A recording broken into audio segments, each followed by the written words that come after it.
Assalamualaikum warahmatullahi wabarakatuh. Apakah suara saya terdengar, ibu-ibu dan mbak-mbak sekalian? Jelas, terdengar. Jelas, jelas. Iya, alhamdulillah. Iya, Bismillahirrahmanirrahim. Perkenalkan, nama saya Afifah. Insya Allah akan memandu acara pada hari ini. Kita akan mulai dengan pembukaan. Bismillahirrahmanirrahim. Alhamdulillah, alhamdulillah rabbil alamin. Wassalatu wassalamu ala asrafil anbiya'i wal mursalin sayyidina Muhammadin wa ala alihi washabbihi ajma'in amma ba'du. Assalamualaikum warahmatullahi wabarakatuh. Pertama, saya ingin menyapa pemateri kita dan ibu-ibu sekalian. Alhamdulillah, puji syukur kehadirat Allah Subhanahu wa taala. Allah telah memberikan kita kenikmatan yang luar biasa. Masya Allah, kita bisa berkumpul malam ini pada kegiatan kita, acara rutin kita yaitu Sabila. Ya, alhamdulillah, alhamdulillah, alhamdulillah. Pak, cukup kita sampaikan puja dan puji, termasuk juga bersyukur atas segala kenikmatan, termasuk juga alhamdulillah kita bisa hidup hari ini. Semoga kita bisa menutup kegiatan malam ini dengan sebaik-baik mungkin, yaitu dengan kegiatan kita, insya Allah, yaitu saling nasihat menasehati dalam kebaikan. Tak lupa juga kita haturkan pada Nabiullah Muhammad SAW, salawat serta salam kepada beliau. Semoga kita menjadi pengikut beliau untuk melaksanakan sunnah-sunnah beliau, termasuk juga menuntut ilmu, yang mana kita harapkan syafaat beliau di yaumul akhir nanti. Semoga kita termasuk kepada pengikut beliau yang istiqomah menuju jalan Allah SWT. Baik, kita buka kegiatan malam ini dengan bacaan basmalah bersama-sama. Bismillahirrahmanirrahim. Selanjutnya, kita buka pula acara kita dengan pembacaan tilawah. Insya Allah akan disampaikan oleh Mbak Hawa. Pada Mbak Hawa, kami persilahkan. Assalamualaikum warahmatullahi wabarakatuh. Waalaikumsalam. Mungkin ibu-ibu dan teman-teman semua bisa membuka Ali Imran ayat 145, saling mengkoreksi. A'udzu billahi minasy syaithanir rajim. Bismillahirrahmanirrahim. وما كان لنفس أن تموت إلا بإذن الله كتابا مؤجلا ومن يرد ثواب الدنيا نؤته منها ومن يرد ثواب الآخرة نؤته منها وسنجزي الشاكرين. Shadaqallahul Azim. Yang artinya, dan setiap yang bernyawa tidak akan mati kecuali dengan izin Allah, sebagai ketetapan yang telah ditentukan waktunya. Barang siapa menghendaki pahala dunia, niscaya kami berikan kepadanya pahala dunia itu. Dan barang siapa menghendaki pahala akhirat, kami berikan pula kepadanya pahala akhirat itu. Dan kami akan memberi balasan kepada orang-orang yang bersyukur. Maha benar Allah dengan segala firman-Nya. Assalamualaikum warahmatullahi wabarakatuh.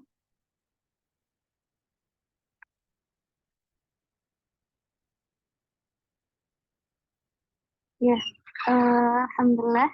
Terima kasih pada Mbak Hawa sudah join pada sudah menyampaikan tilawah pada hari ini. Semoga menambah keberkahan.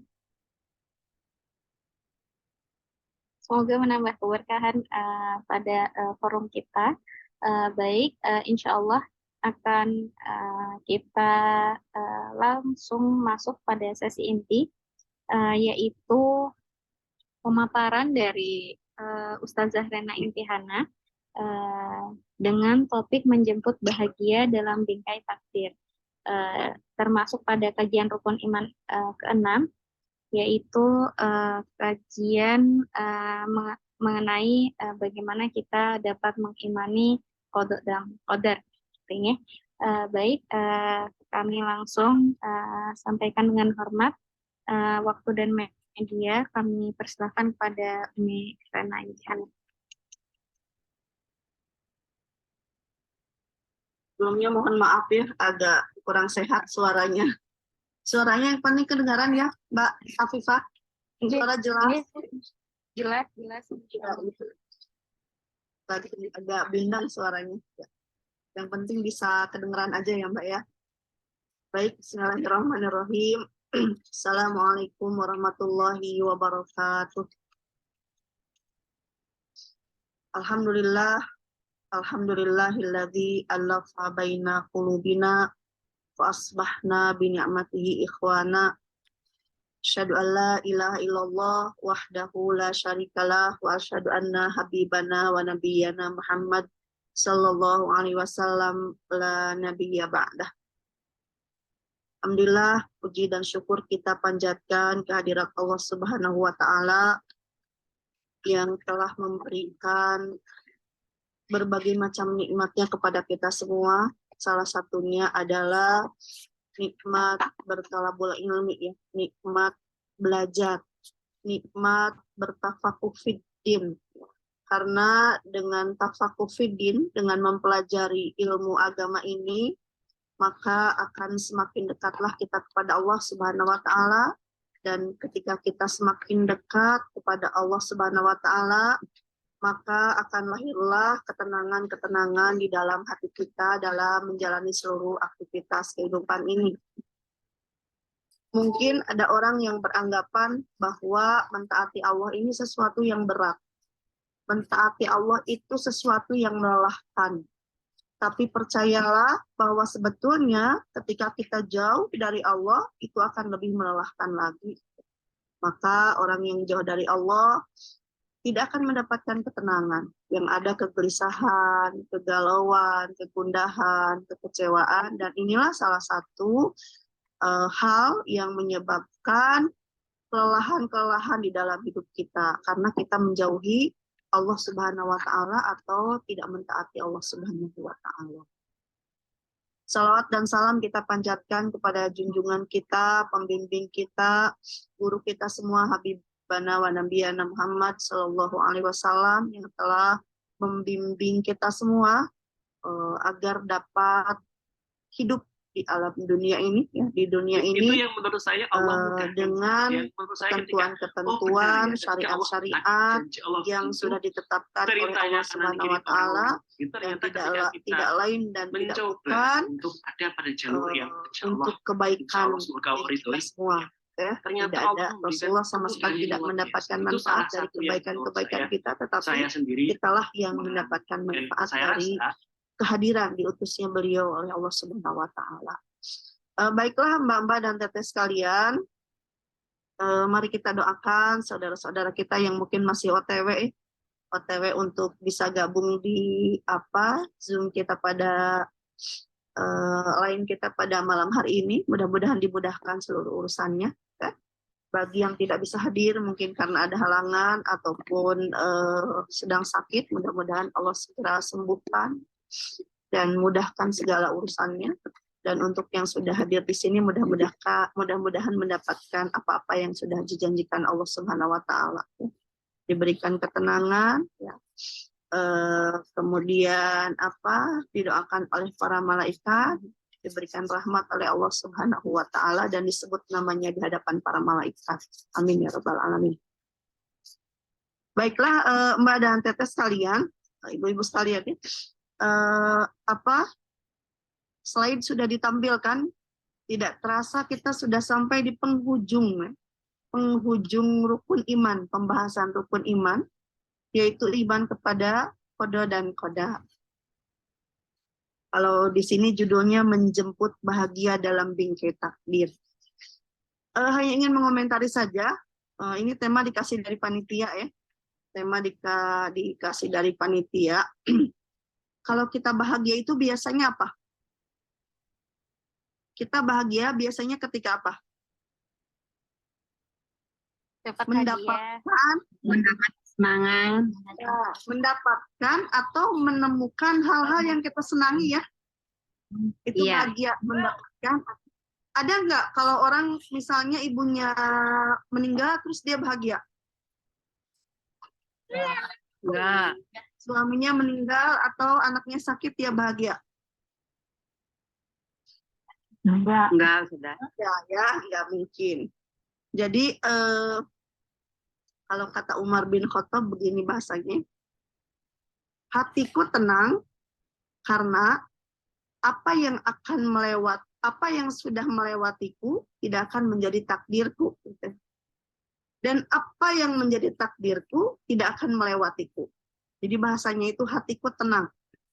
Jadi tenang ini adalah satu kondisi yang bisa terjadi pada saat kita bahagia atau sedih, pada saat kita senang ataupun susah, pada saat kita mendapat kesenangan ataupun musibah. Ini tenang ya. Makanya kalau sahabat Alqamah kalimatnya begini. Jika seseorang ditimpa musibah dan yakin bahwa musibah itu berasal dari Allah, maka hatinya akan tenang, ia pun ridho dan menerima segala ketentuan Allah. Jadi ketika seseorang tahu bahwa seluruh takdir itu berasal dari Allah, apapun bentuk takdir itu, maka yang lahir adalah ketenangan, bukan kebahagiaan. Karena tadi ada orang yang seorang ulama salaf dulu anaknya meninggal 3 orang. Dia sedih, gitu, tapi dalam keadaan tenang. Jadi pada waktu itu dia tidak bahagia. Dia dalam keadaan sedih, tetapi dia tenang. Makanya seseorang itu tidak dilihat apakah dia bahagia atau sedih, apakah dia susah atau senang, tetapi yang dilihat adalah apakah dia tetap melihat kekuasaan Allah, baik itu dalam keadaan sedih ataupun dalam keadaan senang, baik dalam keadaan kaya ataupun miskin. Jadi kaya dan miskinnya itu menjadi tidak penting. Yang penting adalah ketika dia masih melihat kebesaran Allah dalam kondisi. Misalnya begini, ketika dia sakit, ada orang yang dikasih sakit itu bahagia. Apalagi misalnya sakitnya itu sakit berat, penyakit yang tidak mungkin sembuh lagi. Tetapi ketika dia sadar, yakin ya Allah ini berasal dari Engkau, penyakit ini Engkau yang Maha Penyembuhkan, maka aku ridho dengan segala ketentuanmu. Kemudian dia tenang, gitu ya, masih melihat itu adalah bagian dari takdirnya Allah Subhanahu Wa Taala. Jadi sekali lagi mengimani qada dan qadar takdir ini akan melahirkan apa? Ketenangan, ya, bukan kebahagiaan. Baik itu intermezzo saja. Makanya kata Imam Ibnul Qayyim apa? Ketenangan itu lebih utama daripada kebahagiaan. Karena kebahagiaan itu hanya terjadi di saat kita senang. Tetapi ketenangan itu bisa terjadi bahkan di saat kita terkena musibah. Ya. Oke, baik. Dibuka slide berikutnya saja tanpa mengulur-ulur waktu biar lebih fokus ya bahasan kita. Ya, apa itu qada dan qadar? Bisa dibaca ya? Slide-nya bisa dibaca? Bisa, Bu. Bisa? Yang lain bisa baca? Bisa. Jadi bisa diperbesar kalau Mungkin di bisa layar. diperkecil. Ya. Kalau di slideshow biasanya kurang berganti slide selanjutnya. Iya. Tapi kalau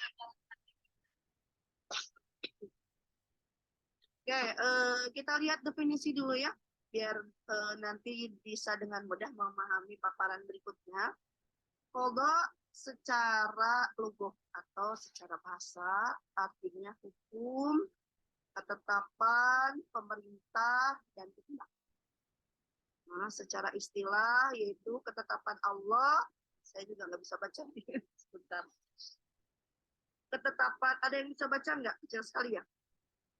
Ketetapan Allah. Boleh tolong dibacakan Mbak Afifah slide-nya? Iya, ketetapan Allah. Jadi secara Islam artinya ketetapan Allah sejak zaman azal sesuai dengan iradahnya tentang segala sesuatu yang berkenaan dengan makhluk. Itu zaman azali ya, salah ketik ya. Zaman azali. Ketetapan Allah sejak zaman azali. Jadi ketika kita sebelum kita diciptakan, Allah Subhanahu wa taala itu sudah memiliki ilmu. Ilmu tentang apapun termasuk ilmu tentang makhluknya. Nah, maka pada waktu itulah sebelum kita diciptakan, nanti ada hadis di slide berikutnya, Allah Subhanahu wa taala telah menetapkan, telah menentukan segala sesuatu yang berkenaan dengan makhluknya. Jadi sudah tertulis ya. Setelah Allah memiliki ilmu, maka Allah Subhanahu wa taala kemudian menulis ya ketetapan-ketetapan untuk makhluknya. Ini yang disebut dengan qada, yaitu ketetapan yang sudah ditulis sejak zaman azali. Zaman azali itu zaman sebelum makhluk diciptakan. Zaman baheula lah kata kita ya. Kemudian apa yang dimaksud dengan qada atau takdir? Dibaca Mbak. Saya enggak ini.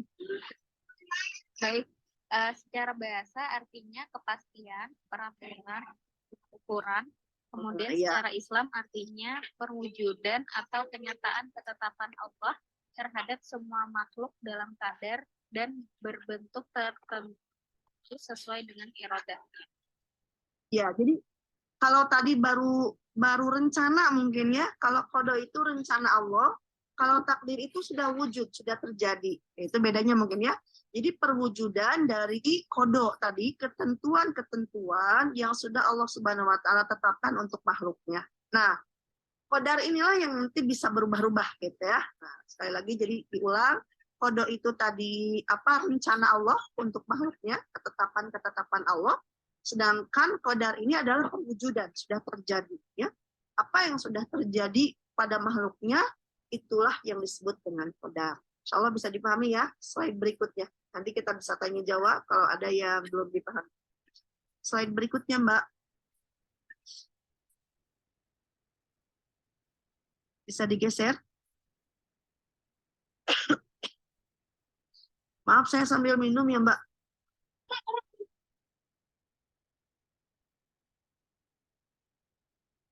Oke, ini dalilnya. Dalilnya surat Al-Hadid ya, ayat 22. A'udzubillahi minasyaitonirrajim. Ma asaba min musibatin fil ardi wala fi anfusikum illa fi kitabin min qabli an nabra'aha inna dzalika 'alallahi yasir. Setiap bencana yang menimpa di bumi dan yang menimpa dirimu sendiri, semuanya tertulis dalam kitab Lauh Mahfuz. Tadi yang disebut qada ya. Sebelum kami mewujudkannya, sungguh yang demikian itu mudah bagi Allah. Mudah, kenapa? Karena Allah Subhanahu wa taala pemilik segala ilmu. Jadi apapun yang ditetapkan oleh Allah Subhanahu wa taala untuk makhluknya berdasarkan ilmunya, ya, berdasarkan ilmu Allah Subhanahu wa taala yang tanpa batas.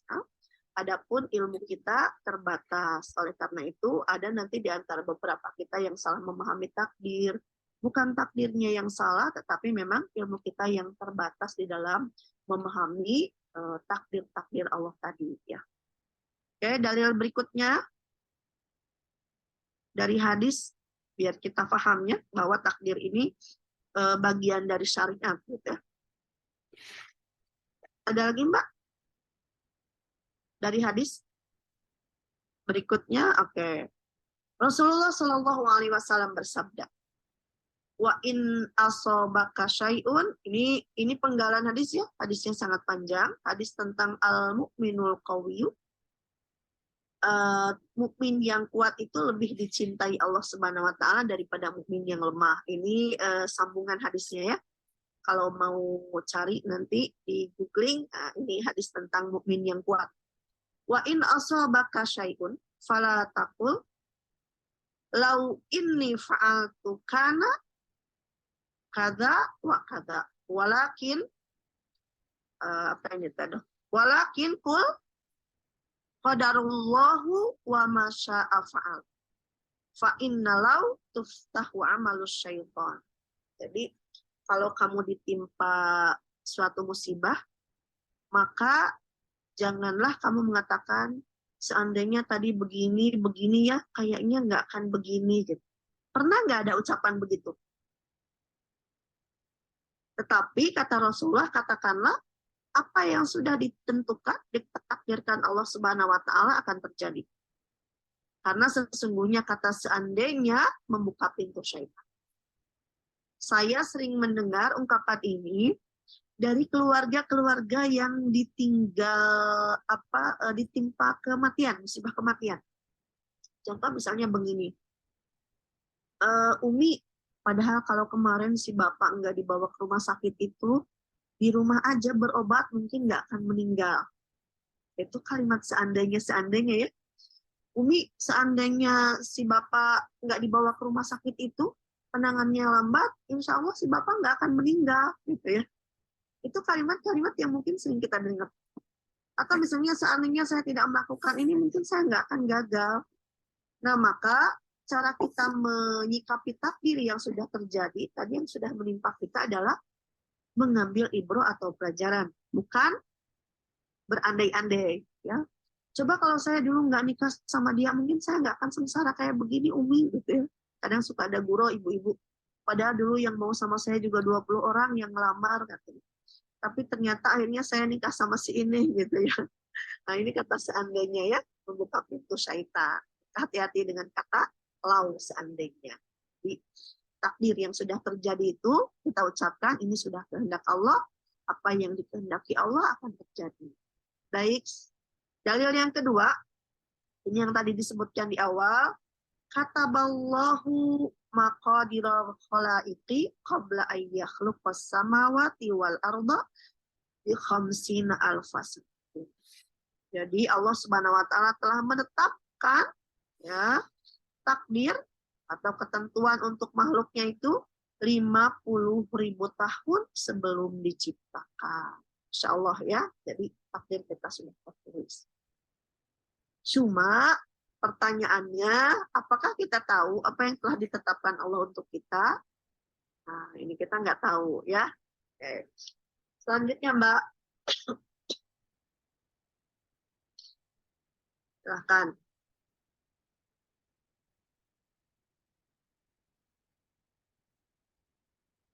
Nah, kenapa iman atau qada dan qadar ini diletakkan di dalam rukun iman? Karena ternyata ada beberapa golongan orang yang tidak mempercayai ketentuan Allah ini.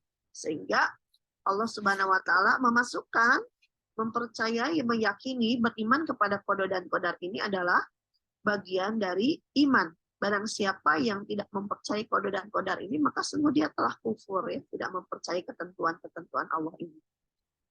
Nah, ketika Allah menyampaikan qada dan qadar ini, lahirlah 3 kelompok ya. Kelompok yang pertama yaitu qadariyah. Kelompok qadariyah ini yang beranggapan bahwa masyiah itu apa ya, kalau istilahnya kehendak ya. Masyiah itu adalah kehendak, bahwa manusia ini memiliki kehendak yang mutlak. Ya, mutlak punya kehendak, tidak ada campur tangan Allah Subhanahu wa taala di dalam. Jadi kata mereka, kita itu kayak boneka. Pokoknya terserah Allah, mau digimana-gimanain gitu ya. Kayak angin, mau ke kiri, mau ke kanan, ya seperti makhluk lain, nggak punya kehendak apa-apa. Ini menurut qadariyah. Tetapi ada kisah lucu di qadariyah ini. Ada salah satu ulama qadariyah yang berpendapat seperti tadi, bahwa kita berbuat di alam dunia ini memiliki masyiah yang penuh atas kehendak kita. Sehingga Allah Subhanahu wa taala memberikan kebebasan kita berbuat apapun. Akhirnya, maaf ya ceritanya agak ekstrim dikit, terutama bagi yang belum menikah. Jadi, dia ketika menikah, ulama ini kemudian punya istri yang sangat cantik. Setelah berhubungan suami istri, istrinya bilang, kamu mau lagi nggak gitu ya. Kemudian suaminya ngejawab, mau lah, tapi apa daya, nggak bisa apa-apa kan gitu. Kalau yang udah nikah pasti paham ya, maaf bagi yang belum nikah.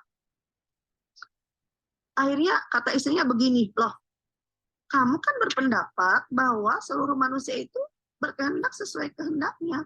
Nah sekarang kamu mau tapi nggak bisa apa-apa.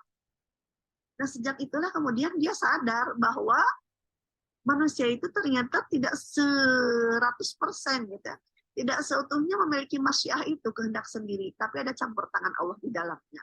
Ini kisah Qadariyah tuh begitu ya. Jadi sebetulnya dapat dibantah dengan hal-hal yang sederhana. Oke, kemudian yang terbalik ya saya.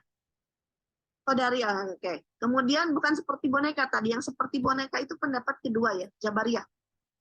Yang Jabariyah ini tadi bahwa manusia itu tidak punya masyiah, nggak punya kehendak apa-apa. Pokoknya kita mengalir saja seperti air, nanti gimana Allah aja gitu ya. Allah yang membolak-balik kita nggak usah punya keinginan apa-apa, toh segala sesuatu itu sudah ditakdirkan, ditentukan Allah. Kita hanya seperti boneka, hanya seperti benda mati yang dibolak-balikan oleh Allah Subhanahu wa Ta'ala. Ini pendapat Jabariyah, bahwa kita ini dipaksa untuk mengikuti seluruh kehendak Allah tanpa punya pilihan apa-apa. Dan pendapat yang ketiga adalah pendapat Ahlus Sunnah wal Jamaah. Ahlus Sunnah wal Jamaah ini adalah pendapat yang menggabungkan dua hal tadi, bahwa Allah Subhanahu wa Ta'ala punya ketetapan, tetapi memberikan pilihan-pilihan kepada manusia dengan cara diberi akal, gitu ya, dengan cara diberi potensi-potensi. Jadi Allah hanya mengarahkan saja. Sedangkan keputusan-keputusan, pilihan-pilihan ada pada diri kita. Ini menurut pendapat yang ketiga. Jadi kalau yang pertama itu tadi murni manusia memiliki masyiah, kehendak sendiri, tidak ada campur tangan Allah. Yang Jabariyah sebaliknya, gitu ya, bahwa manusia ini sama sekali tidak punya masyiah, tidak punya kehendak, semuanya atas ketetapan Allah, ngikut aja gitu ya, nggak punya pilihan apa-apa. Yang ketiga menggabungkan yang kedua tadi, bahwa ada ketetapan Allah, tetapi manusia diberikan pilihan-pilihan tadi ya, dengan diberi potensi-potensi untuk berbuat. Oke, baik, selanjutnya, Mbak. Silahkan. Slide berikutnya.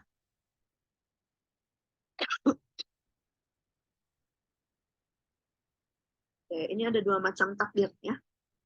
Mungkin sudah sering dengar, ada takdir mubrom, ada takdir mu'allaq. Takdir mubrom ini adalah takdir yang tidak bisa berubah. Jadi takdir yang sudah ditetapkan oleh Allah Subhanahu wa Ta'ala tanpa ada pengurangan, perubahan. Nah, contohnya apa? Contohnya kalau bahasa kitanya itu jodoh, pati, bagja, cilaka. Suka dengar nggak? Jadi yang namanya kelahiran, kematian, jodoh itu adalah takdir mubrom. Tidak bisa dirubah, tidak bisa dikurangi. Suka ada istilah begini ya. Maaf ya, ada orang yang sudah dilamar, suruh nunggu, tunggu saya ya 10 tahun. Udah 10 tahun ditunggu, diambil orang. Ini jodoh. Ada yang nggak pernah ketemu, pergi merantau ke Taiwan, pulang-pulang dijodohin sama tetangga sebelah. Padahal sudah jauh-jauh ke Taiwan, dapatnya tetangga sebelah, teman SD, teman masa kecil. Itu jodoh begitu ya. Padahal di Taiwan kita udah nyari-nyari jodoh tuh. Jodohnya dapatnya tetangga sebelah gitu. Jadi ini adalah takdir mubrom. Takdir mubrom memang sudah ditetapkan oleh Allah Subhanahu wa Ta'ala. Tentu saja atas ilmu Allah disesuaikan dengan takaran Allah Subhanahu wa Ta'ala. Disesuaikan atas ilmu Allah Subhanahu wa Ta'ala, bukan atas keinginan kita, bukan atas kemauan kita. Ya, kemudian mu'alaq. Takdir mu'alaq ini adalah takdir sebab akibat. Ya. Selagi kita berikhtiar, maka takdir ini bisa berubah. Contohnya kecerdasan. Nah, kecerdasan itu Bodoh itu dia nggak ada turunan, bukan. Kalau anak kita bodoh, katanya itu turunan dari orang tuanya. Itu nggak betul 100%, karena bisa diupayakan. Ya. Saya mah dari dulu bodoh terus ya, karena nggak mau belajar. Jadi kalau mau belajar, insya Allah jadi pinter. Jadi jangan dijadikan alasan. Ya. Kemudian kesehatan. Kesehatan ini ada yang murni dikasih dari Allah penyakitnya, tapi ada juga yang merupakan takdir mu'alak sebab akibat. Kita sakit karena apa? Pola hidup kita tidak sehat, kita kurang berolahraga, makanan kita tidak diatur, akhirnya kemudian kita sakit. Jadi jangan menjadikan sakit ini sebagai ya tadi itu ini sudah takdir Allah. Mungkin untuk evaluasi bisa jadi ada beberapa hal tadi pola hidup sehat yang tidak kita penuhi ya. Atau keimanan, hidayah. Ini bukan takdirmu, bro. Saya tersesat karena Allah nggak menghendaki. Kan banyak di ayat-ayat Al-Quran ya. Innallaha yahdi may yasha. Allah itu memberi petunjuk kepada orang yang menghendaki. Terus saya sampai hari ini misalnya belum berhijab ya karena Allah nggak menghendaki. Nah, nanti ada ayat yang lainnya bahwa hidayah ini merupakan takdir mu'alaf. Jadi takdir yang bisa diikhtiarkan, takdir sebab akibat. Kemudian juga kebijaksanaan, contohnya ya. Orang itu bijaksana bukan karena bawaan lahir, bukan karena itu anugerah dari Allah, tidak. Dia mengupayakan menjadi orang yang bijaksana dengan banyak belajar, dengan banyak mengambil ibrah dari pengalaman-pengalaman, dengan banyak mengambil hikmah, maka akhirnya dia menjadi orang bijaksana. Jadi maaf, jangan sampai ada istilah begini. Ada orang temperamental dan tidak bisa berubah, dia bilang, ini saya sudah dari kecil begini. Bawaan orok ya, kalau kata orang Sunda. Bawaan orok ini saya begini, nggak bisa berubah. Sehingga dengan istrinya kasar, dengan anak-anaknya kasar, dengan alasan apa? Dengan alasan itu bawaan lahir. Saya sudah begini, orang tua saya begini. Kita bisa berubah dengan belajar. Jadi kebijaksanaan ini adalah sesuatu yang diupayakan. Takdir mu'alaf tadi bisa ya. Dalilnya surat Ar-Ra'd ayat 11. Wah, sudah hafal insya Allah semuanya, boleh dibuka dulu lah. Surat yang bawa Quran boleh dibuka surat Ar-Ra'd ayat 11. Biar nggak ngantuk. Kalau dengerin terus ngantuk ini kayaknya. Silakan dibuka surat Ar-Ra'd ayat 11. Kalau yang sudah ketemu boleh dibaca.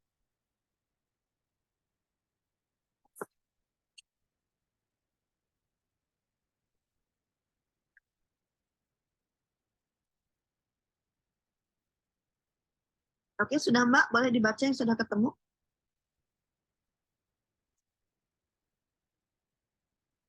Surat Monggo, 13. Bapak, Ibu-Ibu, apakah ada yang sudah menemukan?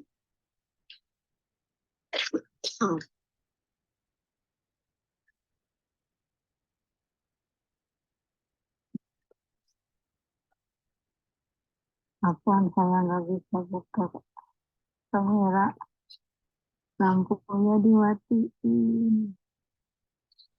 Ya, Bu, nggak apa-apa, Bu. Boleh silahkan siapa yang bisa ini.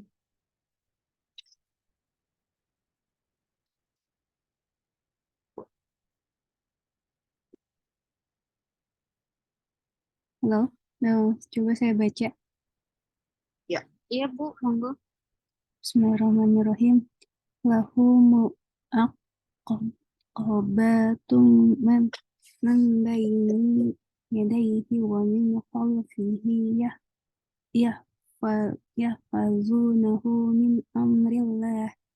Innallaha la yughayyiru ma biqaumin hatta yughayyiru ma bi anfusihim. Wa idza aradallahu biqaumin su'an fala maraddalah wa ma lahum min dunihi min wal. Yang artinya baginya manusia ada malaikat-malaikat yang selalu menjaganya bergiliran dari depan dan belakangnya. Mereka menjaganya atas perintah Allah. Sesungguhnya Allah tidak akan mengubah keadaan suatu kaum sebelum mereka mengubah keadaan diri mereka sendiri. Dan apabila Allah menghendaki keburukan terhadap suatu kaum, maka tidak ada yang dapat menolaknya dan tidak ada pelindung bagi mereka selain Dia. Ya, dalilnya tadi ya, takdir mu'alaq itu innallaha la yughayyiru ma biqaumin hatta yughayyiru ma bi anfusihim. Allah Subhanahu wa taala tidak akan merubah kondisi suatu kaum sampai mereka merubahnya sendiri. Oke, next, Mbak. Slide berikutnya. Nah, ini hikmah ya, tinggal dibaca sebetulnya kalau hikmah mah. Hikmah beriman kepada qada dan qadar. Ya, yang pertama adalah mendorong pada sikap yang seimbang antara optimis dan tawakal. Jadi terlalu optimis juga kurang bagus gitu ya. Khawatirnya nanti ketika gagal dia kecewa berat. Nah, ini optimis tapi tetap tawakal, menyerahkan seluruh urusan kita kepada Allah Subhanahu wa taala, bahwa kita hanya diberikan hak ikhtiar, hak berusaha. Adapun keputusan tadi ya berdasarkan ilmu Allah, apakah itu baik atau buruk untuk kita, maka kita serahkan. Kita maunya A, Allah ngasihnya B, berarti ya sudah, ini yang terbaik menurut Allah. Kalau yang A tadi keinginan kita, tapi kalau yang B ini adalah keinginan Allah Subhanahu wa taala, dan keinginan Allah ini pasti yang terbaik tadi berdasarkan apa? Berdasarkan ilmunya Allah Subhanahu wa taala. Kita jangankan melihat masa depan, melihat 1 jam kemudian, semenit kemudian aja nggak mampu kan? Apa yang akan terjadi semenit kemudian atau sedetik kemudian setelah ini kita nggak tahu gitu ya. Banyak sekarang orang yang melihat masa depan, boleh, kalau merancang boleh, tapi terlalu yakin dengan apa yang terjadi di masa depan, ini yang sangat berbahaya nanti. Saya sudah bekerja keras, saya sudah berusaha, pasti berhasil. Itu standar atau ukuran manusia. Tapi dalam pandangan Allah tidak semestinya seperti itu, gitu ya. Sehingga begitu dia gagal, taruhlah gitu ya, maka dia cepat-cepat sadar, ya Allah, ternyata apa yang saya kerjakan ini tidak sama dengan kehendaknya Allah Subhanahu wa taala. Maka akan lahirnya tadilah rasa tenang, meskipun dia gagal tapi dia tenang, meskipun dia tidak berhasil tapi dia tetap tenang karena menyandarkan tawakal kepada Allah. Ya. Kemudian yang kedua, kalau seseorang itu beriman kepada qada dan qadar, lebih bersyukur dan bersabar. Kita boleh kok sedih gitu ya, tapi tetap dalam bingkai ridha Allah Subhanahu wa taala. Saya kemarin itu pernah ketemu dengan orang yang suaminya meninggal. Jadi ketika kita datang, yang nangis itu si ibu suaminya gitu ya. Jadi mertuanya dia lah. Ibunya nangis gitu ya. Jadi setiap datang, kamu siapa? Saya teman anak ibu, ya suaminya. Wah, itu ibunya nangis. Ternyata anak saya itu masih muda ya, kok udah meninggal, nangis ibunya. Tapi istrinya bilang begini, saya pokoknya nggak boleh sedih. Ini sudah takdir Allah. Jadi kelihatan ceria banget, tapi jadi nggak lucu karena kondisinya kondisi berkabung gitu ya. Atau ada orang yang suka bilang begini, kamu tuh nggak usah terlalu lebay, tidak boleh menangisi mayit, anak kamu meninggal aja kamu nangis sampai segitunya, udah ridho aja, pasrah.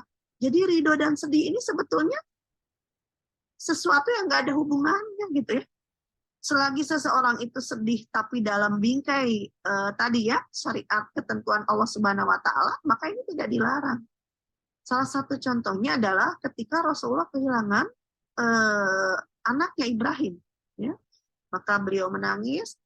Kemudian kata Rasul apa? Fal ainu tadma wal qalbu yahzan, gitu ya. Mata saya menangis, hati saya bersedih, tetapi saya ridho dengan ketentuan Allah Subhanahu wa taala. Maka kita nggak boleh, kalau anak kita lagi sedih, kamu tuh nggak boleh nangis, harus tegar, harus kuat, jangan lebay. Nah, nangis dan tegar itu nggak ada hubungannya gitu ya. Itu dia sedang sedih gitu ya. Maka yang harus kita berikan adalah dukungan bahwa dia sedang sedih, kenapa dia sedih, ini sudah ketentuan Allah, mengambil pelajaran dari kesedihan kita, begitu. Jadi bukan nggak boleh nangis gitu ya. Maka jangan salah kaprah bahwa bersabar, tadi orang yang bersedih tapi dalam keadaan bersabar, dia tetap baik gitu ya. Tadi orang miskin kemudian dia sedih ya, tidak punya apa-apa untuk dimakan, tidak apa-apa. Yang penting dia tidak mencuri, tidak melakukan hal-hal yang dilarang oleh Allah Subhanahu wa taala. Atau orang yang mendapatkan nikmat, dia bersyukur kepada Allah Subhanahu wa taala. Yang tidak boleh adalah bersyukur dengan cara-cara yang dilarang Allah. Contoh, menghambur-hamburkan uangnya untuk berjudi, misalnya berzina karena baru dapat bonus ya. Kemudian dia pakai judi, dia pakai zina, ini nggak boleh gitu ya. Tapi kalau misalnya dia bersyukur, bahasa kitanya itu tahadus bin nikmat. Memperlihatkan nikmat yang diberikan Allah Subhanahu wa taala dengan cara apa? Dengan cara berbuat baik. Jadi kalau orang yang tadi beriman kepada qada dan qadar, dia akan lebih banyak bersyukur, dan ketika ditimpa musibah dia akan bersabar. Kemudian mendekatkan diri kepada Allah karena selalu merasa semua yang menimpanya merupakan karunia dari Allah Subhanahu. Sampai ada contoh ekstrim begini ya teh. Kita misalnya lagi nggak punya duit ya, orang miskin. Kemudian malam-malam, kan malam-malam tuh ada orang yang tahajud, bangun malam, berdoa. Ada juga yang nggak ngerjain apa-apa. Tapi tidak apa-apa. Selagi dia tidak mencuri. Nah, yang buruk itu sudah tidak punya uang, terus malam-malamnya merencanakan pencurian. Tapi kalau dia diam, kemudian ya Allah, saya ridho dengan segala ketentuan Engkau, meskipun saya dalam keadaan miskin sekarang tidak punya apa-apa, itu masih lebih baik dibandingkan tadi orang yang bermaksiat gitu ya, atau melakukan pencurian, mencari rezeki Allah dengan cara yang tidak halal karena ingin cepat mendapatkan. Makanya kata Allah, jika seandainya rezeki datang terlambat kepada engkau, maka janganlah engkau tergesa-gesa. Maksudnya apa? Tergesa-gesa mengambil rezeki itu dengan cara yang tidak halal. Ya. Orang korupsi karena tidak sabar, gitu, pengen dapat uang banyak, akhirnya dia melakukan korupsi. Ya, kemudian melatih seseorang menjadi orang yang giat berusaha, optimis dan tidak cepat putus asa. Yaitu tadi, ya, tugas kita itu berusaha, bekerja. Kalau cerita anak-anak SD suka lucu begini. Kenapa mau ulangan nggak belajar? Anak-anak santri itu kadang suka ditanya, gurunya begitu. Kenapa nggak pada belajar? Lahmi katanya. Orang yang belajar aja belum tentu bisa. Saya kadang-kadang ngarang-ngarang ngitung kancing nilainya gede. Jawaban kita apa? Ya udah, nggak usah belajar, semua kalian aja. Enggak. Yang dinilai, yang diberi pahala oleh Allah itu adalah ikhtiar kita, bukan hasil. Gitu ya. Anak-anak kan seringnya begitu. Daripada belajar nih, capek-capek, jungkir balik, pusing kepala, nilai juga belum tentu. Kadang gedean yang nggak belajar. Yang belajar itu, dia mendapatkan pahala. Atau ada orang yang nggak kerja. Rasanya nggak kerja, kadang-kadang juga ada yang ngirim, ada yang ngasih gitu. Makanya saya santai aja, nggak ngerjain apa-apa. Yang bekerja itu, biarpun hasilnya sedikit, rezekinya sedikit, dia dapat pahala dari hasil usahanya tadi. Nah, jadi bekerja ini sebetulnya adalah ibadah kepada Allah Subhanahu wa taala ya, dan akan mendapatkan pahala bukan hasilnya. Kalau hasilnya itu bonus dari Allah. Ya, kemudian yang terakhir, menghindarkan dari sifat sombong karena memahami bahwa semua yang didapat bersumber dari Allah. Saya sampai ke tahap ini menjadi orang sukses karena hasil kerja saya. Maka saya tidak akan mudah memberikannya kepada orang lain. Karena saya pun susah dulu mendapatkan ini. Saya punya titel jabatan seperti sekarang karena saya rajin dulu belajar. Nggak mungkin saya sampai ke tahap ini kalau saya nggak rajin belajar. Akhirnya muncullah kesombongan. Saya jadi seperti ini sekarang lebih soleh daripada yang lain karena sering mengikuti kajian-kajian, majelis-majelis ilmu. Ya. Maka muncullah kesombongan tadi. Ya. Baik itu dalam ilmu, dalam harta, dalam kesolehan, dan ini sudah jelas dilarang. Menampakkan kesolehan kita ini sesuatu yang tidak boleh dilarang. Ya. Karena sebetulnya kita dimudahkan untuk berbuat baik, kita dimudahkan untuk beramal soleh atas taufik dari Allah Subhanahu wa taala, pertolongan dari Allah Subhanahu wa taala. Sehingga ketika kita beriman kepada qada dan qadar ini akan meminimalisir lah ya, kalau manusia mah biasa suka ada sifat sombong, sifat ria, ujub, bangga diri, itu suka muncul yang seperti itu. Tapi setidaknya ketika kita tahu bahwa segala sesuatu itu berasal dari Allah, maka akan meminimalisir. Syukur-syukur kalau bisa hilang, tapi jarang-jarang ya. Nah, makanya Allah sediakan ruang istighfar untuk kita ya, agar kita bisa menghapus ya tadi pernik-pernik ya, dosa-dosa kecil yang kita tanpa sadari lakukan, ya, Allah Subhanahu wa taala kemudian menghapusnya dengan istighfar kita. Mungkin pengantarnya itu saja ya Mbak ya. Biasanya lebih seru di diskusi ini kalau sudah bab kodo dan kodar ini ya. Silahkan Mbak Afifah. Ya, Bu, alhamdulillah. Masya Allah, tabarakallah. Jazakallah khair pada Ustazah Mirena sudah atas penyampaian materinya. Masya Allah, kita merasa tertampar kembali ya. Sejauh ini apakah kita sudah mengimani qada dan qadar begitu. Baik, tadi ada beberapa highlight yang sempat ditulis gitu ya. Bukan takdirnya yang salah, tapi kita yang salah memahaminya. Dan kata seandainya membuka pintu syaitan, maka kita harus berhati-hati. Kenapa kodok dan kodar diletakkan dalam rukun iman? Karena orang-orang yang tidak percaya pada ketentuan-ketentuan Allah. Ya, itu adalah beberapa highlight. Mungkin bagi teman-teman yang tadi sempat tertinggal. Baik, apakah kita sudah masuk pada sesi diskusi? Pada teman-teman yang ingin diskusi, monggo kami persilahkan bisa membuka mute-nya atau mungkin bisa menuliskan di grup Salimah Taiwan. Monggo, teman-teman. Ya, Bu Huda mau bertanya, Bu? Atau mungkin sharing pengalamannya? Mau curhat. Iya, Assalamualaikum warahmatullahi wabarakatuh, Umi. Waalaikumsalam. Waalaikumsalam. Mohon maaf gelap, ini lampunya nenek komplain katanya besok mau kerja ke gunung gitu, suruh matiin lampu. Ya, baik-baik ya Bapak, nggak masalah Bu. Ini Umi nama tadi ya ada menyebutkan Qadariyah ya. Saya itu tergelitik dengan sebutan itu karena nama saya dari orang tua itu Qadariyah gitu. Nah, waktu kecil karena selalu diledek sama teman-teman, saya ganti sendiri nama itu jadi Hoda. Itu kaitannya itu bagaimana ya dengan nama yang itu tadi itu? Ya Allah, saya sampai ganti nama gitu ya? Enggak, maksudnya itu harus ganti atau gimana ya nama saya itu, karena saya di ijazah itu Qadariyah gitu kan.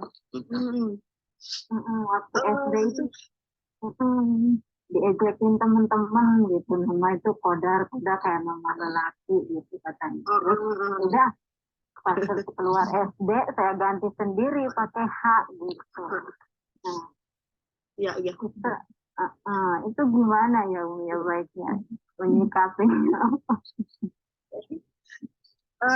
Yang pertama, nama itu kan sebetulnya doa ya. Jadi harusnya ditanyakan dulu ke orang tua kenapa dulu ngasih nama itu gitu ya. Atau mungkin orang tua punya tujuan gitu ya. Biasanya kalau orang tua dulu suka ada yang nanya ke ustadz kalau di kampung gitu ya, ke kiai, anak saya namanya ini ustadz, bagus enggak? Atau misalnya minta beberapa nama, bagus enggak gitu ya. Jadi biasanya emang doa gitu ya. Nah, kemudian yang kedua, kalau di kampung ini ada satu tradisi begini. Kebetulan suami saya kalau pulang suka lihat gitu ya, ada tetangga datang, Ustadz, anak saya ini sakit-sakitan terus katanya. Ganti nama kali ya Ustadz, namanya siapa ini? Kalau menurut kita mah nggak ada hubungannya dengan sakit ya, orang namanya nama umum. Misalnya kalau di Sunda namanya Elis atau apa gitu ya. Itu nggak ada hubungannya sebetulnya gitu ya. Itu pilihan kita aja, silahkan mau ganti nama, nggak ada dosa gitu. Tapi tidak boleh berkeyakinan bahwa nama itulah yang membuat dia sakit ya. Sampai misalnya maaf ada orang tua yang beranggapan gini, keluarga kita itu sekarang jadi susah, sengsara, dapat musibah gara-gara kamu lahir, itu nggak boleh. Nauzubillah min dzalik, tidak ada anak yang membawa bencana. Tapi di kampung tuh masih ada yang begitu. Nah, hubungannya dengan ibu tadi sebetulnya ini pilihan saja ya Bu ya. Bu udah kalau misalnya ibu akhirnya nggak nyaman dengan nama itu, boleh nggak diganti? Boleh. Hukumnya boleh gitu ya. Nggak wajib. Wajib. Tapi mungkin tadi kalau ibu mau menghargai nama orang tua gitu ya, pemberian orang tua bisa konsultasi dulu lah kenapa ngasih nama seperti itu. Tapi sekarang sudah terjadi ya, sudah diganti. Nah, apakah mengganti nama itu boleh? Boleh, tidak ada masalah dan tidak ada hubungannya dengan apa-apa. Itu babnya bagian dari kenyamanan saja sebetulnya. Gitu ya. Nggak perlu numpeng Bu, nggak perlu bikin tumpeng, nggak usah. Pokoknya kalau buang ganti nama ya tinggal di apa disosialisasikan saja ke teman-teman. Kita merubah takdir Allah enggak? Dulu namanya sudah begitu, insya Allah tidak. Ya, karena begini, kalau bab takdir itu sebetulnya tadi ada takdir yang sifatnya pilihannya. Ini ada salah satu cerita yang mungkin bisa diambil pelajaran. Umar bin Khattab itu kan pernah akan berkunjung ke daerah Syam yang waktu itu di wilayah kekuasaan beliau. Ya. Sebelum masuk daerah Syam, kemudian beliau didatangi oleh pejabat-pejabat Syam. Ya. Bahwa di Syam ini ada sebuah wabah yang sedang berjangkit, yaitu taun. Nah, taun itu penyakit kulit lah agak berat. Gitu. Nah, kemudian akhirnya Umar memanggil seluruh sahabat untuk meminta pendapat. Gimana kita nih, mau jalan terus ke Syam, nah, karena ada kunjungan ke Syam ya, atau kita mau balik lagi? Sebagian sahabat berpendapat, kita nggak boleh balik lagi, gitu ya. Kalau penyakit mah itu mah takdir Allah gimana nanti kita kena penyakit atau enggak. Pokoknya kita sudah niat untuk datang ke sana. Tidak boleh menghindari takdir Allah. Kata sebagian sahabat. Kata sahabat yang lain, kita sebaiknya pulang aja Umar. Di belakang kamu itu ada rakyat, ya, ada orang-orang yang nyawanya perlu diselamatkan. Wabah ini wabah yang sangat berat, gitu, bisa membuat orang meninggal. Akhirnya ada seorang sahabat yang menyampaikan hadis Rasul. Ya. Kalau begitu saya punya satu hadis kata sahabat. Rasul pernah mengatakan, barang siapa yang sudah tinggal di daerah terkena wabah, maka dia tidak boleh keluar. Dan barang siapa yang masih di luar, maka dia boleh masuk. Gitu ya. Salah. Barang siapa yang sudah di tempat wabah, maka dia tidak boleh keluar karena khawatir menjangkiti yang lain. Ya. Tapi kalau misalnya dia di luar, maka dia tidak boleh mendatangi tempat wabah tersebut karena menghindari penyakit. Oke, kata Umar, kalau begitu saya sudah dapat keputusan, kita bersama pasukan tidak jadi masuk ke Syam dan akan balik lagi. Yang pada waktu itu jadi gubernur adalah Abu Ubaidah bin Jarrah. Kata Abu Ubaidah begini, wahai Umar, apakah engkau lari dari takdir Allah?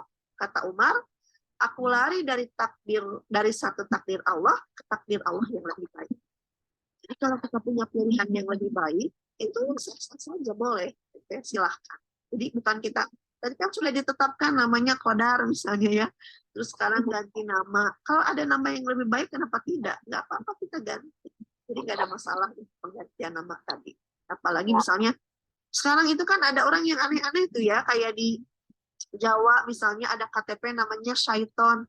Mungkin dulu orang tuanya nggak ngerti, belum hijrah gitu ya. Tapi kan kita juga nggak mau sampai besar dipanggil syaiton malu bawa-bawa KTP gitu. Boleh nggak kita ganti? Boleh, ganti aja gitu. Karena kita nggak nyaman bawa nama itu, apalagi bagian dari doa. Ya, jadi diperbolehkan. Tidak usah merasa bersalah. Insya Allah termasuk yang diperbolehkan ya. Ngambil nama yang lebih. Yang anehnya mereka juga memanggil nama dengan panggilan nama yang saya sendiri buat gitu kan. Jadi Hoda gitu. Dulu saya juga kadang heran kok nama dikasih Koda tapi mereka memanggilnya nama Hoda gitu. Ya, alhamdulillah gitu ya. Tidak dipakai. Ya. Jika kalau untuk yang dan Ya, silakan. Ya, alhamdulillah baik. Teman-teman yang lain mungkin ingin bertanya atau mungkin ingin sharing terkait pembahasan kita yaitu mengimani qada dan qadar. Monggo, apakah ada yang ingin bertanya? bisa membuka mic-nya atau mungkin bisa menuliskan di grup Salimah Taiwan gitu.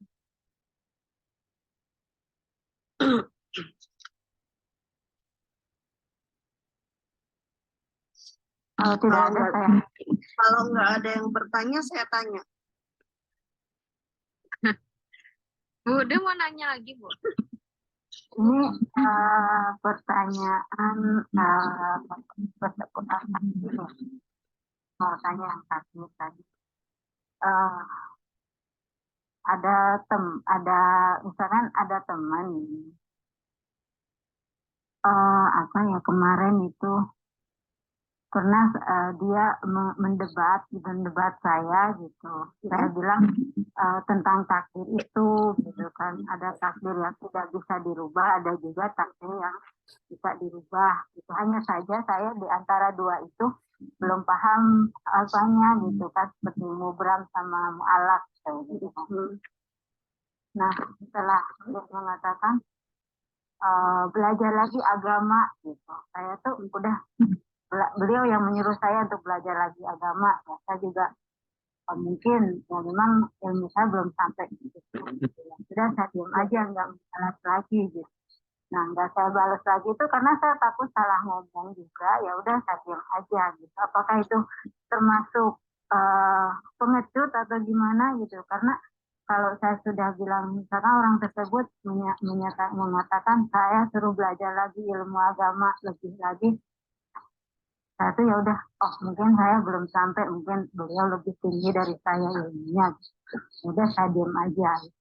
Itu gimana maksud apakah saya termasuk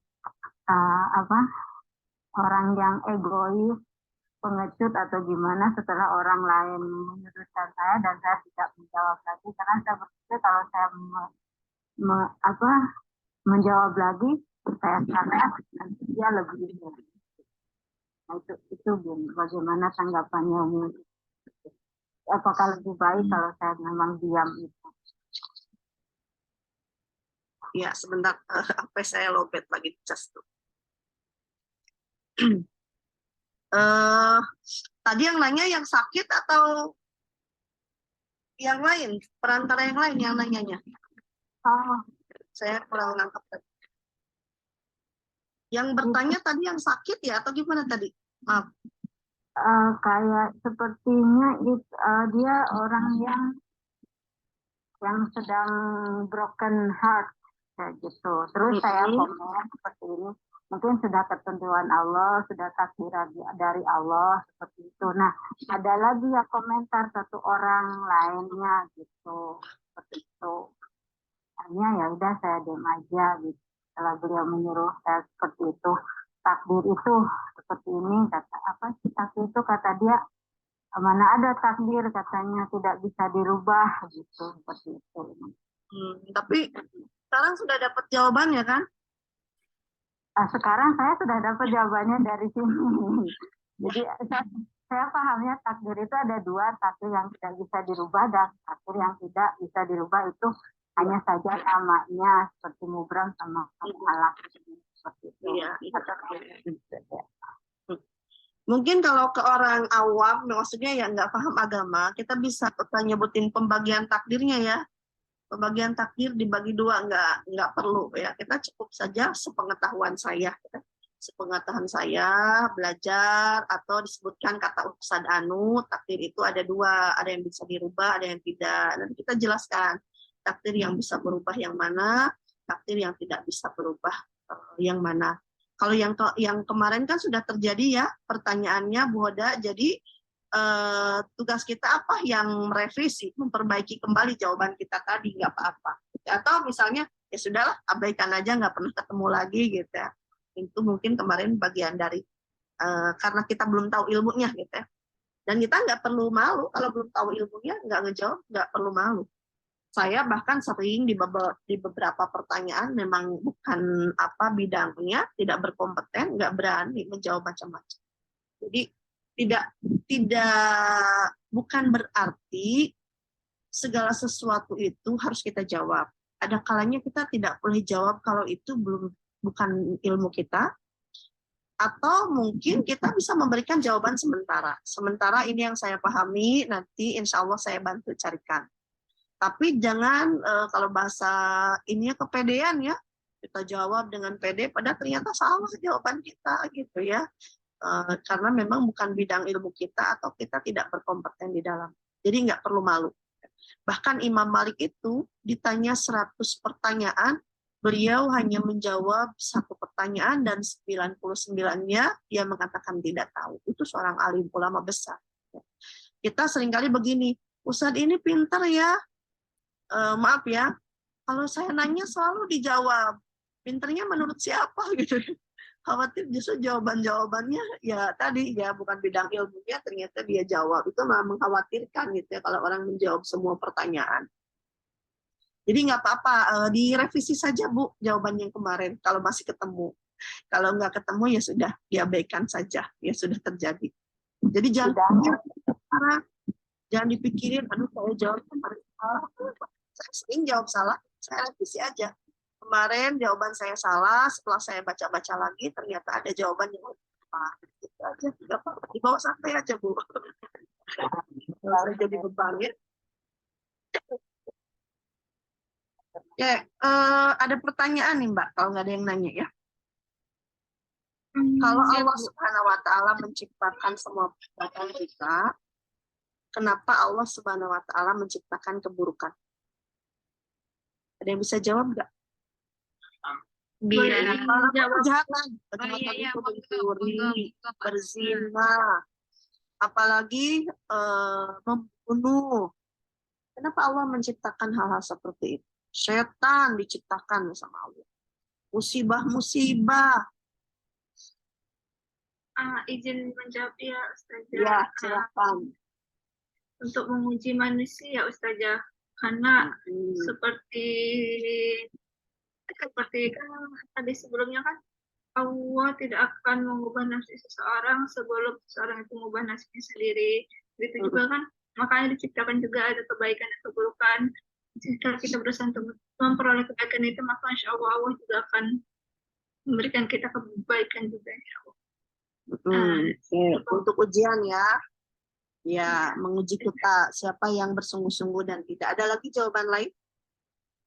Untuk apa Allah menciptakan keburukan atau bagi kejahatan? pelajaran. Bagi Pelajaran. Karena ya, jadi kan katanya kalau orang-orang kafir itu kenapa kan mereka beranggapan orang baik atau buruk masuk ke neraka gitu. Padahal sebagaimana kita pelajari di kajian Umirana juga sebelumnya bahwa jika semua orang masuk atau mendapatkan rapot yang baik, kalau gitu orang yang buruk, kenapa kok dapat rapot yang baik? Dia harusnya diberikan keadilan seadil-adilnya gitu. Jadi menjadikan pelajaran bagi umat Muslim dan seharusnya membuat dia untuk bersungguh-sungguh. Iya, betul. Ada lagi yang lain? Kenapa Allah menciptakan keburukan atau kejahatan?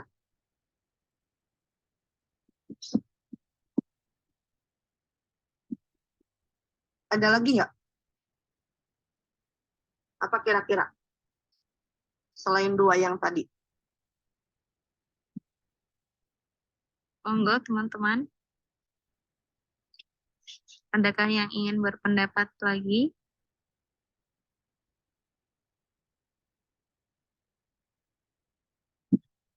Supaya mungkin jawabannya sama.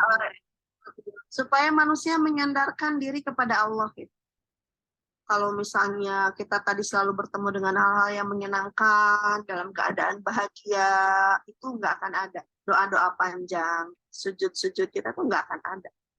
Mungkin kita tergesa-gesa habis sholat, nggak akan berdoa lagi. Toh semua keinginan kita sudah terpenuhi, dan kita dalam keadaan baik-baik saja, bahagia selalu. Jadi biasanya ketika dia mendapatkan dalam tanda kutip keburukan itu dalam pandangan kita sebetulnya, dalam pandangan Allah adalah itu sebuah kebaikan buat kita. Sehingga kita bersandar kepada Allah, meminta kepada Allah. Ya. Bayangin kalau segala keinginan kita terpenuhi, ya kita nggak akan berdoa lagi kepada Allah. Minta apa aja dikasih sama Allah. Gitu. Ya Allah, kenapa sih doa saya nggak dikabulkan? Ya biar kita berdoa terus, ya berhenti gitu ya, meminta terus kepada Allah. Mungkin menurut kita itu keburukan, sudah lama berdoa, nggak dikabul-kabulkan terus, malah Allah kasihnya musibah, gitu ya. Nah, biar kita bersandar kepada Allah SWT. Karena sesungguhnya manusia ini diberikan satu fitrah bahwa dia mengagumi sesuatu yang wah, ya. Itu fitrahnya begitu. Makanya di dalam beberapa ayat Al-Quran, ketika mereka terombang-ambing di lautan, akhirnya orang-orang ateis saja kan terucap, ya Allah selamatkan kami. Karena sebetulnya fitrahnya begitu gitu ya.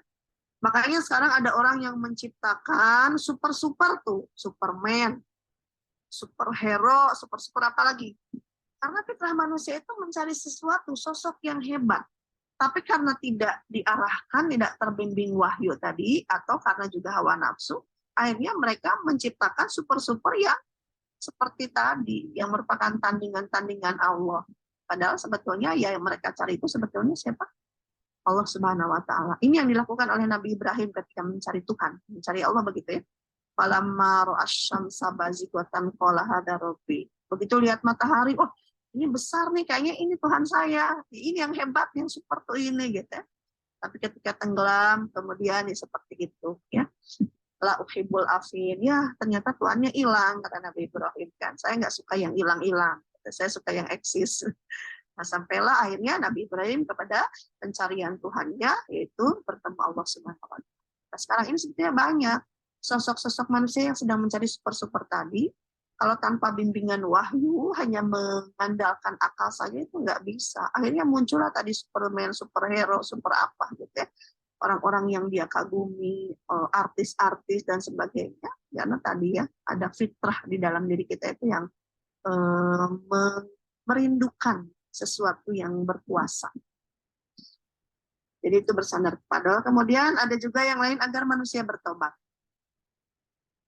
Kalau kita baik terus, soleh terus, tidak ada keburukan, ya nggak akan ada ruang tobat. Ya. Allah Subhanahu Wa Taala mencintai orang-orang yang kembali, yang tobat. Bahkan di dalam satu hadis, kalau di satu tempat, di situ tidak ada orang yang beristighfar, karena tidak pernah berdosa, maka Allah akan hancurkan kaum itu, dan Allah ganti dengan kaum yang berdosa, tetapi kemudian bertobat kepada Allah Subhanahu Wa Taala. Kenapa sih kita diganggu setan gitu ya? Kadang-kadang kan sering banget kita nyalahin setan, kasihan ya. Setan tuh sering disalahin pada asalnya kita. Ini gara-gara setan saya berbuat dosa, nggak apa-apa. Nah, itu memang bagian dari sifat kita ya, berdosa itu.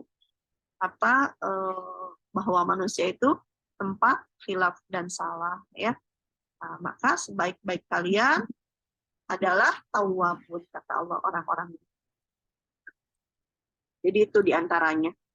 Tapi tidak boleh menyandarkan keburukan kepada Allah. Menyandarkan itu begini, ya Allah, saya lalai dalam mengerjakan sholat karena atas kehendak-Mu. Itu nggak boleh. Ya Allah, Engkau telah menciptakan setan sehingga saya sering diganggu terus. Gitu. Jadi tidak boleh menyandarkan keburukan-keburukan kepada Allah.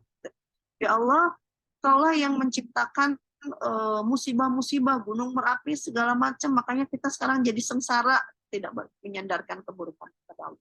Bahkan di dalam Al-Quran, ketika ada keburukan, itu tidak disebutkan nama Allah di situ. Meskipun itu bagian dari ciptaan Allah, tetapi tidak boleh menyandarkan keburukan itu kepada Allah.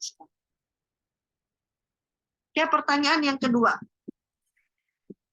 Apakah nasihat kita kepada orang-orang yang beranggapan bahwa saya tuh belum dapat hidayah? Saya seperti ini karena belum dapat hidayah. Dan ini juga atas kehendak Allah. Ya. Saya nggak dapat hidayah ini atas kehendak Allah. Apa jawaban kita? Nasihat kita apa untuk orang-orang seperti itu? Pakai kerudung dong. Belum dapat hidayah, insya Allah nanti kalau dapat hidayah. Ngaji yuk. Enggak, belum ada waktu, masih sibuk, nanti aja kalau ada waktu. Dan ini juga atas kehendak Allah. Apa jawabannya kita? Silakan Pak, ada yang bisa jawab nggak? Kalau Terus aja. Ya, saya Ini kurang jelas siapa ya? selalu Putus-putus Bu Hoda. putus-putus ya pakai itu anak sekarang Iya. ada. Sudah? Ada? Halo? Ada Bu, Halo? tapi ada suara background. Ini soalnya mesin ranjang. Ya silakan. Aduh. Nah, kalau misalkan ada teman yang menjawab seperti itu, saya pribadi sebagai orang awam, saya hanya mengajak teruslah belajar, teruslah pakai, ibarat pakai kerudung, belum ada hidayah, ya coba aja pakai, kalau tidak pakai kerudung, pakailah siput, seperti itu. Terus misalkan kalau dia bilang, nggak ngaji belum ada waktu, dicoba sekali-kali ikut gitu. Jadi untuk seperti kajian ayo ikut sekali aja coba gitu. Nanti perlahan akan ikut, perlahan akan datang gitu kemauan itu. Itu kalau saya seperti itu menyarankan sama teman-teman yang di Taiwan pertamanya seperti itu. Itu mungkin seperti memaksa kalau saya gitu seperti itu. Tapi alhamdulillah teman-teman banyak yang mengikuti bahkan ada juga yang mengikuti seperti itu. Kalau mereka jawab seperti itu betul nggak sebetulnya? Kami Ya tidak mendapatkan hidayah atau berbuat keburukan karena atas kehendak Allah. itu Kan ada sangat hadisnya ya. Ada hadis arba'innya Bu yang panjang. Ada orang yang ditakdirkan masuk surga jengkal lagi, kemudian ternyata dia masuk neraka. Sebaliknya ada orang yang sudah menjadi penghuni neraka jengkal lagi, kemudian dia masuk surga. Nah, Hadisnya begitu. Loh, Nah, kalau ya. gitu berbuat baik tiba masuk neraka.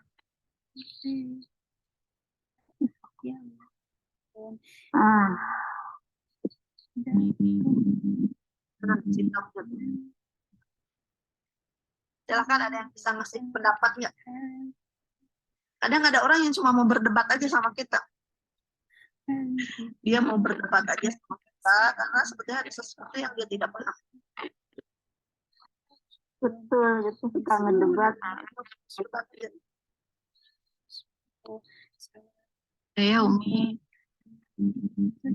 Ayo silakan. Monggo. Ya, kalau Kan tadi menurut kita dikasih potensi buat memilih ya. Potensi apa yang diberikan Allah sama kita buat milih itu? di akal. Potensi akal. Oke, terus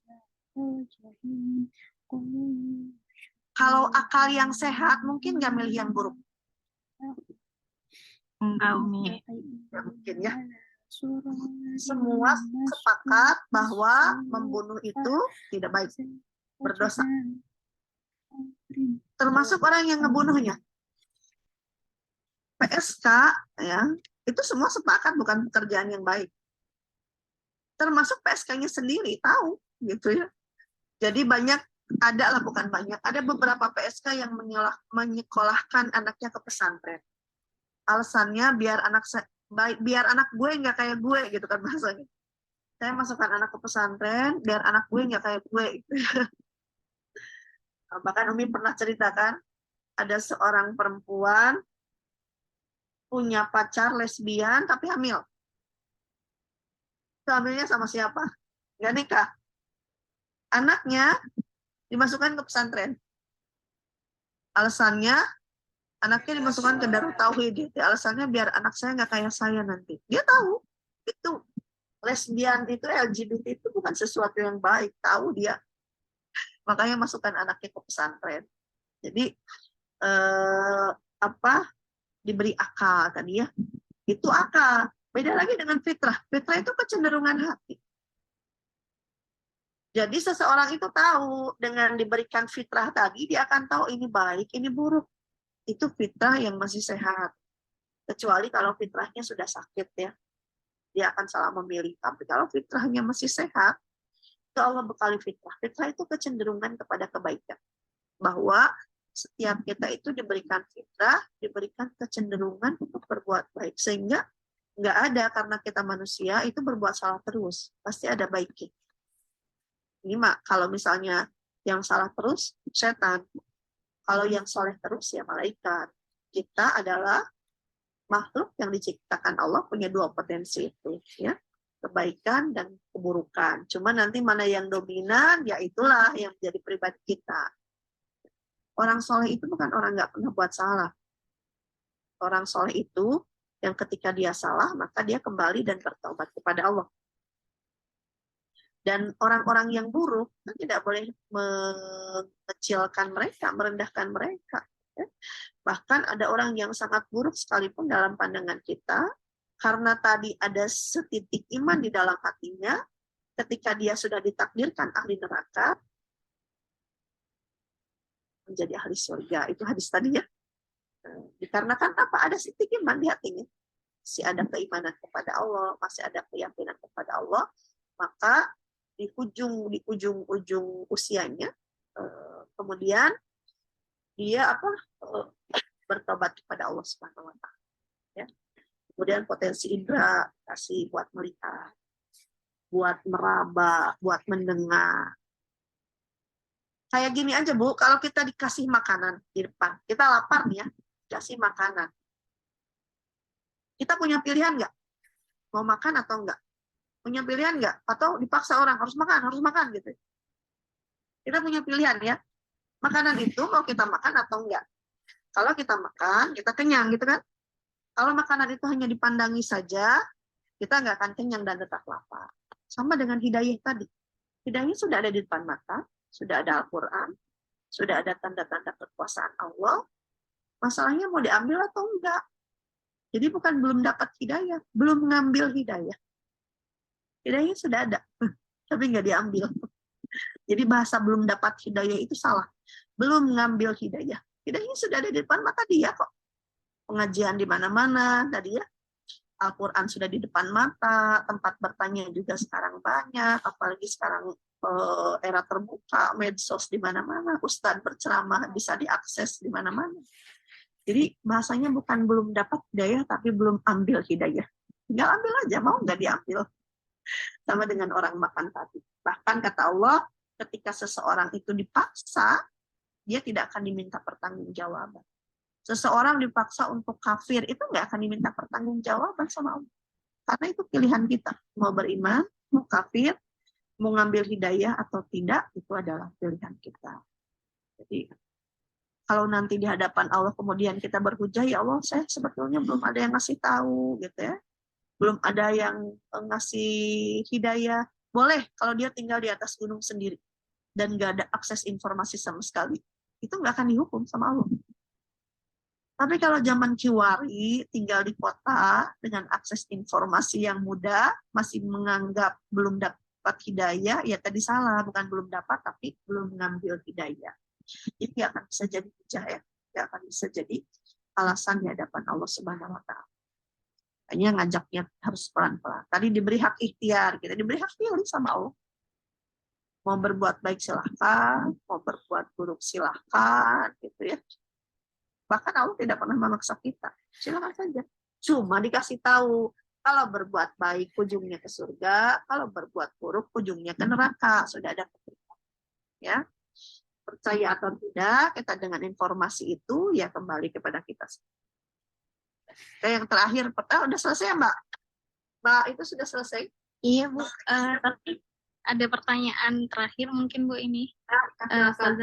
Jadi ada yang bertanya, apakah surga, neraka, dan jodoh termasuk takdir yang bisa dirubah? Begitu Ustazah. Maksudnya ke surga dan ke neraka atau gimana? Iya, sepertinya pada akhirnya kita nanti masuk ke surga, ke neraka, dan jodoh itu termasuk takdir yang bisa dirubah? Oke. Kalau tadi ke surga dan ke neraka itu termasuk ikhtiari ya. Ikhtiar kita, termasuk usaha kita untuk mendapatkan itu. Karena informasi-informasinya sudah lengkap kita dapatkan. Jadi Allah Subhanahu wa taala itu menjual surga bukan fantasi ya, maksudnya bukan benda yang tidak ada. Jadi surga dan neraka itu ada, bahkan di situ ada kriteria-kriterianya. Tinggal kita milih aja. Tinggal kita pilih. Ya. Jadi kembali kepada kita nanti pilihannya, apakah kita mau ke surga ataupun mau ke neraka, pilihan kita dengan diberikan potensi-potensi yang tadi, perangkat-perangkat tadi. Ya. Kalau saya kadang suka milih begini ya, kenapa ya orang suka ada di dunia hitam gitu ya, dengan kondisi yang menakutkan. Kalau lihat film-film mafia gitu ya, dengan kondisi yang menakutkan, dia terlahir seperti itu kan. Tapi kalau kita lihat Asia, istrinya Fir'aun itu berada di tempat seperti itulah. Kalau kita sekarang berada di lingkaran mafia, karena tadi ada petunjuk wahyu, akhirnya Siti Asia memilih surga gitu ya, meskipun dalam kondisi yang sangat berat. Jadi akhirnya balik lagi ke pilihan-pilihan kita. Apakah kita mau berlepas diri dari situ atau memang nggak bisa apa-apa gitu ya. Nanti kalau bicara hidayah jadi panjang sebetulnya ini ya. Ada hidayah yang kita minta, ada yang hidayah kita cari. Ya, intinya segala sesuatu diusahakan. Kalau jodoh itu termasuk mubrom. Tapi ada ulama yang mengatakan, maksudnya mubrom itu tidak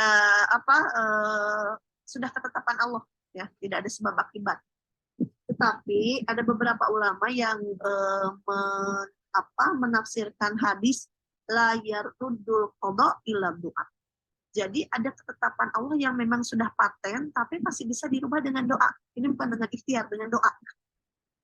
Contoh misalnya kita pengennya ke si A, akhirnya kita berdoa. Nah doa itu yang nanti akan bertarung di langit, gitu ya, sampai hari kiamat dia akan bertarung. Doa itu bertaruh, makanya suka ada quotes begini nggak Pak? Tadi siapa yang bertanya? Quotesnya begini.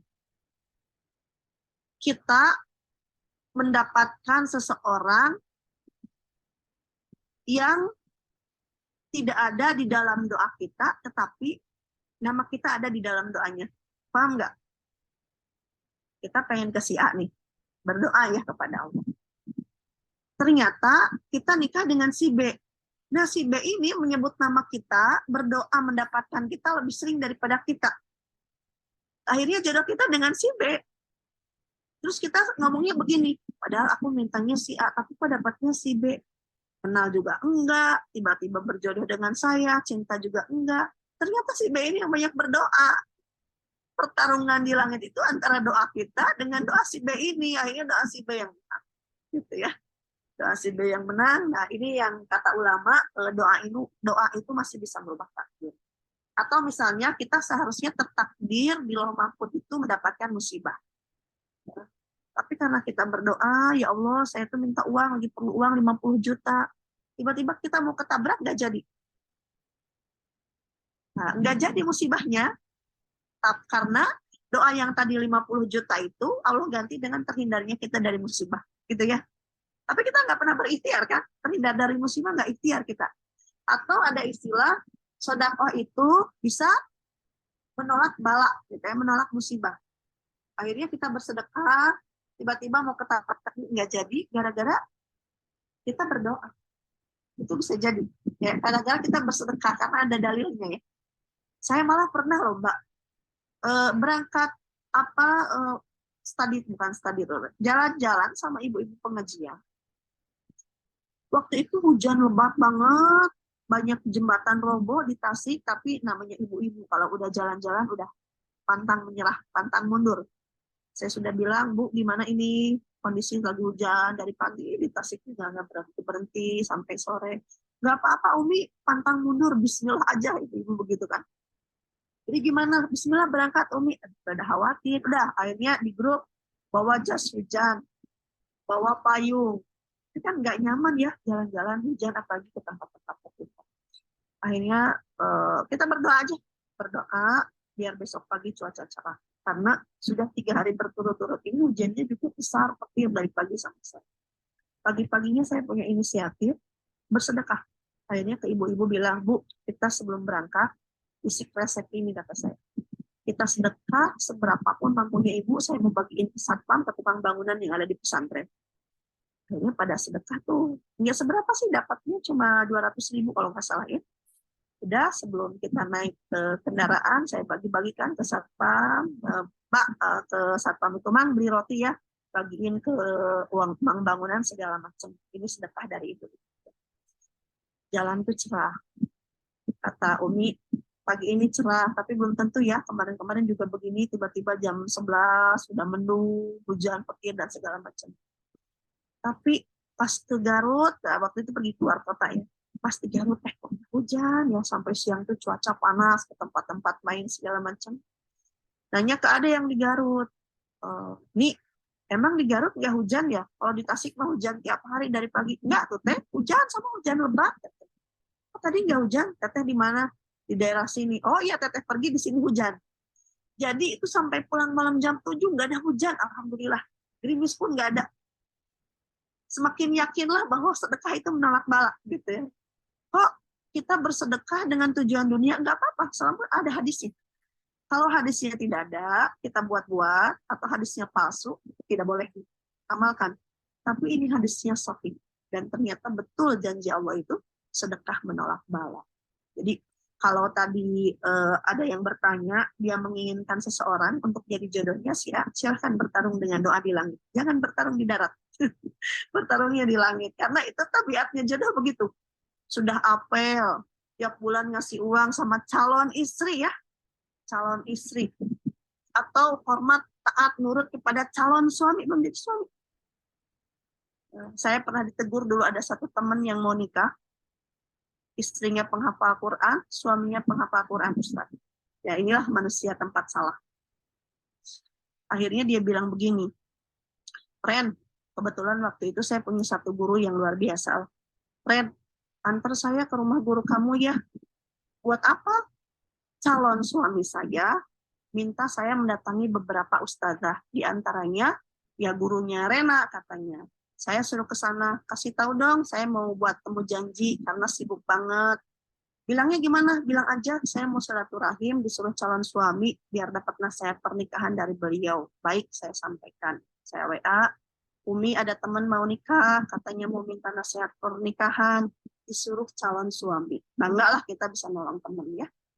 Kemudian kata guru saya jawabnya begini, boleh Teh Rena, insya Allah saya siap mau jam berapa. Cuma tolong sampaikan kepada dia tidak ada kewajiban taat kepada calon suami. Yang wajib taat itu kepada suami. Itu jawabannya begitu. Langsung merasa ditampar gitu. Sampai teman bilang, aduh Ren malu banget. Ya, gak ada kewajiban taat kata beliau sama calon suami. Tapi kita sering begitu kan. Karena sudah lamaran, keluarga sudah dekat, sudah jor-joran. Akhirnya nangis menjerit-jerit karena ternyata jodoh kita bukan dia gitu. Jadi kalau sebelum akad seperti itulah ya. Maka tadi yang bertanya itu silahkan bertarung doanya di langit. Apapun ikhtiar yang sudah kita lakukan, kalau kata Allah bukan jodoh enggak terjadi gitu ya. Udah nunggu 10 tahun, 15 tahun, pas waktunya nikah ya begitulah akhirnya nikah yang laki-laki ke yang lain, yang perempuan gigit jari udah nunggu-nunggu atau sebaliknya. Ya, karena itu hasil pertarungan doa sebetulnya di langit. Ya insya Allah masih bisa dirubah, tapi dirubahnya dengan kekuatan doa, bukan dengan ikhtiar. Kalau ya itu mungkin sementara jawabannya. Kalau tadi surga neraka ya itu hasil kita memilih. Apa saja? Berarti kalau berdoa tentang jodoh menyebutkan nama ya Ustazah? Atau memintanya, atau kan kita kan nggak tahu kan Ustazah mana yang terbaik menurut kita, menurut Allah gitu. Jadi apakah lebih baik dengan doanya, ya Allah berikanlah aku jodoh yang terbaik menurut Engkau gitu, atau gimana Ustazah? Kalau yang depan mata kita sudah jelas-jelas baik diminta nggak apa-apa. Itu seperti permintaan Fatimah meminta Ali. Kan kata Fatimah apa? Sebelum aku menikah dengan engkau, aku pernah mencintai seorang laki-laki di kota Mekah ini. Tapi ku simpan di dalam hati dan aku berdoa kepada Allah. Kemudian Ali cemburu kan, siapa laki-laki itu? Laki-laki itu adalah engkau. Jadi kalau sudah jelas kesolehannya dan kita mau dia, nggak apa-apa, pinta. Kalau kata Allah itu baik buat kita, nah, jadi jodoh kita lah. Tapi kalau menurut Allah itu tidak baik, ya tidak jadi jodoh kita. Kan ada cerita orang yang umroh itu, Saad Adi itu sering cerita. Ya Allah, berikanlah saya seorang istri yang tinggi, yang kurus, yang cantik, yang putih. Tiba-tiba ada lewat orang Arab gitu ya, di dekat Ka'bah, pas ngelihat yang kayak gini, ya Allah, cerita Ustaz tadi lucu banget. Ya Allah, saya pengen jodoh yang kayak gini, ditunjuk perempuan itu. Setelah pulang umroh, ya dia nggak berjodoh lah orang Arab kan itu, tapi dia dapat istri yang persis seperti yang dia minta gitu ya. Jadi boleh silakan. Itu rahasia kita dengan Allah ya. Tapi kalau misalnya kita pasrah ya sudah, kita minta sama Allah yang terbaik. Tapi tidak dilarang untuk meminta seseorang.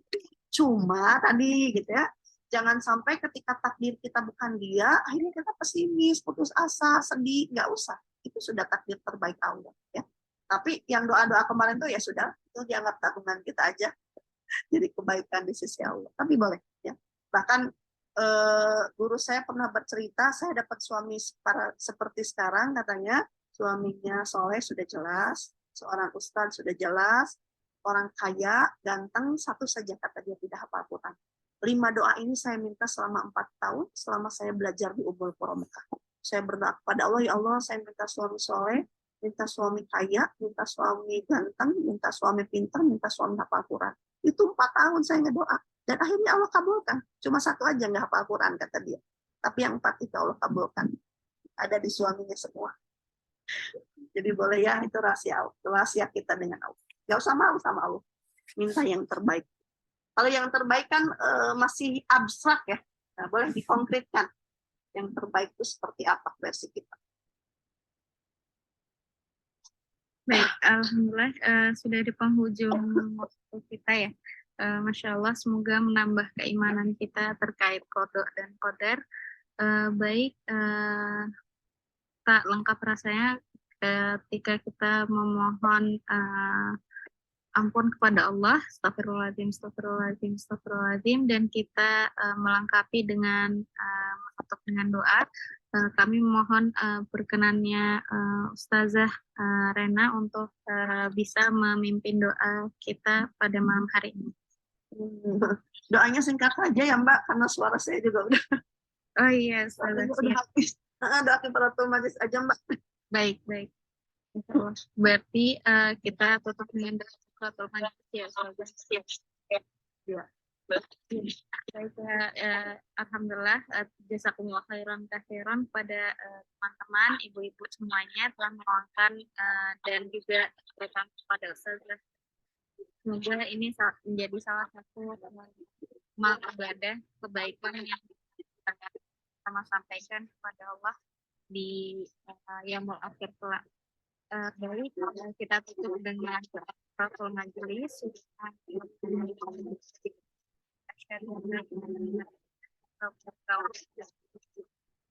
Sekian, assalamualaikum warahmatullahi wabarakatuh.